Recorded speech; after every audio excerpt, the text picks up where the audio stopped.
السلام علیکم ورحمۃ اللہ وبرکاتہ۔ بسم اللہ الرحمن الرحیم۔ 100 اونٹوں کی قربانی۔ عبد المطلب کو یہ حکم اس وقت دیا گیا جب وہ اپنی منت بھول چکے تھے۔ پہلے خواب میں ان سے کہا گیا منت پوری کرو۔ انہوں نے ایک مینڈا ذبح کر کے غریبوں کو کھلا دیا۔ پھر خواب آیا اس سے بڑی پیش کرو۔ اس مرتبہ انہوں نے ایک بیل ذبح کر دیا۔ خواب میں پھر یہی کہا گیا اس سے بھی بڑی پیش کرو۔ اب انہوں نے اونٹ ذبح کیا۔ پھر خواب آیا اس سے بھی بڑی چیز پیش کرو۔ انہوں نے پوچھا اس سے بھی بڑی چیز کیا ہے؟ تب کہا گیا اپنے بیٹوں میں سے کسی کو ذبح کرو جیسا کہ تم نے منت مانی تھی۔ اب انہیں اپنی منت یاد آئی۔ اپنے بیٹوں کو جمع کیا، ان سے منت کا ذکر کیا۔ سب کے سر جھک گئے، کون خود کو ذبح کرواتا؟ آخر عبداللہ بولے ابا جان آپ مجھے ذبح کر دے۔ یہ سب سے چھوٹے تھے، سب سے خوبصورت تھے، سب سے زیادہ محبت بھی عبد المطلب کو انہی سے تھی، لہٰذا انہوں نے قرعہ اندازی کرنے کا ارادہ کیا۔ تمام بیٹوں کے نام لکھ کر قرعہ ڈالا گیا۔ عبداللہ کا نام نکلا۔ اب انہوں نے چھری لی، عبداللہ کو بازو سے پکڑا اور انہیں ذبح کرنے کے لیے نیچے لٹا دیا۔ جو ہی باپ نے بیٹے کو لٹایا عباس سے ضبط نہ ہو سکا، فوراً آگے بڑھے اور بھائی کو کھینچ لیا۔ اس وقت یہ خود بھی چھوٹے سے تھے۔ ادھر باپ نے عبداللہ کو کھینچا۔ اس کھینچاتانی میں عبداللہ کے چہرے پر خراشیں بھی آئی۔ ان خراشوں کے نشانات مرتے دم تک باقی رہے۔ اسی دوران بنو مخزوم کے لوگ آ گئے۔ انہوں نے کہا آپ اس طرح بیٹے کو ذبح نہ کریں، اس کی ماں کی زندگی خراب ہو جائے گی۔ اپنے رب کو راضی کرنے کے لیے بیٹے کا فدیہ دے دے۔ اب سوال یہ تھا کہ فدیہ کیا دیا جائے؟ اس کی ترکیب یہ بتائی گئی کہ کاغذ پر 10 اونٹ لکھے جائے، دوسرے پر عبداللہ کا نام لکھا جائے۔ اگر 10 اونٹ والی پرچی نکلے تو 10 اونٹ قربان کر دیے جائے۔ اگر عبداللہ والی پرچی نکلے تو 10 اونٹ کا اضافہ کر دیا جائے۔ پھر 20 اونٹ والی پرچی اور عبداللہ والی پرچی ڈالی جائے۔ اب اگر 20 اونٹ والی پرچی نکلے تو 20 اونٹ قربان کر دیے جائے، ورنہ 10 اونٹ اور بڑھا دیے جائے۔ اس طرح 10 کر کے اونٹ بڑھاتے جائے۔ عبد المطلب نے ایسا ہی کیا۔ 10 اونٹ بڑھاتے چلے گئے۔ ہر بار عبداللہ کا نام نکلتا چلا گیا، یہاں تک کہ اونٹوں کی تعداد 100 تک پہنچ گئی۔ تب کہیں جا کر اونٹوں والی پرچی نکلی۔ اس طرح ان کی جان کے بدلے 100 اونٹ قربان کیے گئے۔ عبد المطلب کو اب پورا اطمینان ہو گیا کہ اللہ تعالیٰ نے عبداللہ کے بدلے 100 اونٹوں کی قربانی منظور کر لی ہے۔ انہوں نے کعبے کے پاس 100 اونٹ قربان کیے اور کسی کو کھانے سے نہ روکا۔ سب انسانوں، جانوروں اور پرندوں نے ان کو کھایا۔ امام زہری کہتے ہیں کہ عبد المطلب پہلے آدمی ہے جنہوں نے آدمی کی جان کی قیمت 100 اونٹ دینے کا طریقہ شروع کیا۔ اس سے پہلے 10 اونٹ دیے جاتے تھے۔ اس کے بعد یہ طریقہ سارے عرب میں جاری ہو گیا، گویا قانون بن گیا کہ آدمی کا فدیہ 100 اونٹ ہے۔ نبی کریم صلی اللہ علیہ وسلم کے سامنے جب یہ ذکر آیا تو آپ نے اس فدیہ کی تصدیق فرمائی، یعنی فرمایا کہ یہ درست ہے، اور اسی بنیاد پر نبی کریم صلی اللہ علیہ وسلم فرماتے ہیں میں 2 ذبیحوں یعنی حضرت اسماعیل علیہ السلام اور حضرت عبداللہ کی اولاد ہوں۔ حضرت عبداللہ قریش میں سب سے زیادہ حسین تھے۔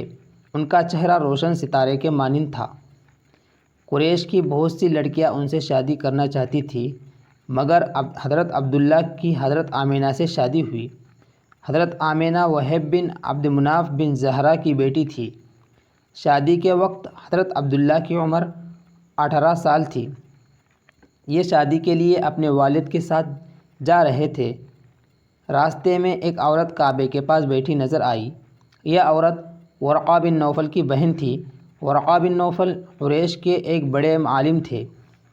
ورقہ بن نوفل سے ان کی بہن نے سن رکھا تھا کہ وقت کے آخری نبی کا ظہور ہونے والا ہے، اور ان کی نشانیوں میں سے ایک نشانی یہ ہوگی کہ ان کے والد کے چہرے میں نبوت کا نور چمکتا ہوگا۔ جو ہی اس نے عبداللہ کو دیکھا، فوراً اس کے ذہن میں یہ بات آئی۔ اس نے سوچا ہو نہ ہو یہ وہ شخص ہے جو پیدا ہونے والے نبی کے باپ ہوں گے۔ چنانچہ اس نے کہا اگر تم مجھ سے شادی کر لو تو میں بدلے میں تمہیں اتنے ہی اونٹ دوں گی جتنے تمہاری جان کے بدلے میں ذبح کیے گئے تھے۔ اس پر انہوں نے جواب دیا میں اپنے باپ کے ساتھ ہوں، ان کی مرضی کے خلاف کچھ نہیں کر سکتا، نہ ان سے الگ ہو سکتا ہوں، اور میرے والد باعزت آدمی ہے، اپنی قوم کے سردار ہے۔ بہرحال ان کی شادی حضرت آمنہ سے ہو گئی۔ اب قریش کی عورتوں میں نسب اور مقام کے اعتبار سے افضل تھی۔ حضرت آمنہ حضرت عبداللہ کے گھر آئے۔ آپ فرماتی ہے جب میں ماں بننے والی ہوئی تو میرے پاس ایک شخص آیا، یعنی ایک فرشتہ انسانی شکل میں آیا۔ اس وقت میں جاگنے اور سونے کی درمیانی حالت میں تھی۔ اس نے مجھ سے کہا تمہیں معلوم ہے تم اس امت کے سردار اور نبی کی ماں بننے والی ہو۔ اس کے بعد وہ پھر اس وقت آیا جب نبی صلی اللہ علیہ وسلم پیدا ہونے والے تھے۔ اس مرتبہ اس نے کہا جب تمہارے ہاں پیدائش ہو تو کہنا میں اس بچے کے لیے اللہ کی پناہ چاہتی ہوں ہر حسد کرنے والے کے شر سے اور برائی سے۔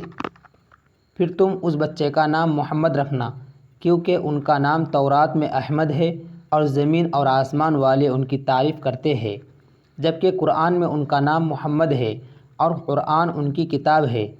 ایک روایت کے مطابق فرشتے نے ان سے کہا تم وقت کے سردار کی ماں بننے والی ہو۔ اس بچے کی نشانی یہ ہوگی کہ اس کے ساتھ ایک نور ظاہر ہوگا جس سے ملک شام اور بصرہ کے محلات بھر جائیں گے۔ جب وہ بچہ پیدا ہو جائے گا تو اس کا نام محمد رکھنا، کیونکہ تورات میں ان کا نام احمد ہے کہ آسمان اور زمین والے ان کی تعریف کرتے ہیں، اور انجیل میں ان کا نام احمد ہے کہ آسمان اور زمین والے ان کی تعریف کرتے ہیں، اور قرآن میں ان کا نام محمد ہے۔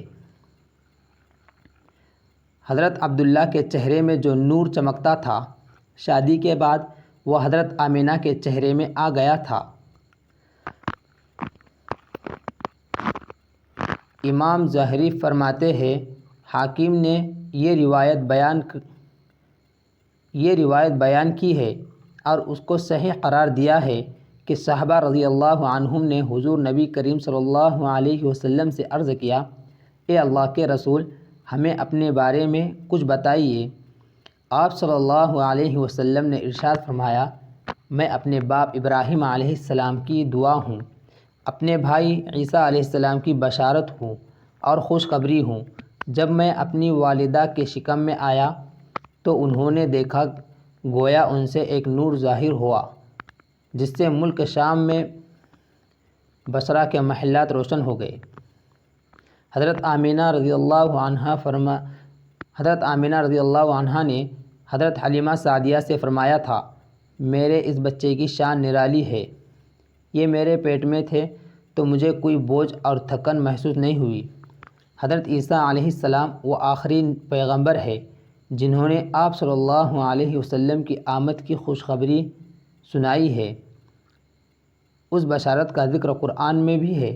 سورہ صف میں اللہ تعالیٰ فرماتے ہیں اور اسی طرح وہ وقت بھی قابل ذکر ہے جب کہ حضرت عیسیٰ ابن مریم علیہ السلام نے فرمایا کہ اے بنی اسرائیل میں تمہارے پاس اللہ کا بھیجا ہوا آیا ہوں کہ مجھ سے پہلے جو تورات آ چکی ہے میں اس کی تصدیق کرنے والا ہوں، اور میرے بعد جو ایک رسول آنے والا ہے ان کا نام مبارک احمد ہوگا، میں ان کی بشارت دینے والا ہوں۔ اب چونکہ حضرت عیسیٰ علیہ السلام یہ بشارت سنا چکے تھے اس لیے ہر دور کے لوگ آپ صلی اللہ علیہ وسلم کی آمد کا بے چینی سے انتظار کر رہے تھے۔ ادھر آپ کی پیدائش سے پہلے ہی حضرت عبداللہ انتقال کر گئے۔ سابقہ کتاب میں آپ کی نبوت کی ایک علامت یہ بھی بتائی گئی کہ آپ کے والد کا انتقال آپ کی ولادت سے پہلے ہو جائے گا۔ حضرت عبداللہ ایک تجارتی قافلے کے ساتھ تجارت کے لیے گئے تھے، اس دوران بیمار ہو گئے۔ اور کمزور ہو کر واپس لوٹے۔ قافلہ مدینہ منورہ سے گزرا تو حضرت عبداللہ اپنی ننیال یعنی بنو نجار کے یہاں ٹھہرے۔ ان کی والدہ بنو نجار سے تھی۔ 1 ماہ تک بیمار رہے اور انتقال کر گئے۔ انہیں یہی دفن کر دیا گیا۔ تجارتی قافلہ جب حضرت عبداللہ کے بغیر مکہ مکرمہ پہنچا اور عبد المطلب کو پتہ چلا کہ ان کے بیٹے عبداللہ بیمار ہو گئے ہیں اور مدینہ منورہ میں اپنی ننیال میں ہے، تو انہیں لانے کے لیے عبد المطلب نے اپنے بیٹے زبیر کو بھیجا۔ جب یہ وہاں پہنچے تو عبداللہ کا انتقال ہو چکا تھا۔ مطلب یہ کہ آپ صلی اللہ علیہ وسلم اس دنیا میں اپنے والد کی وفات کے چند ماہ بعد تشریف لائے۔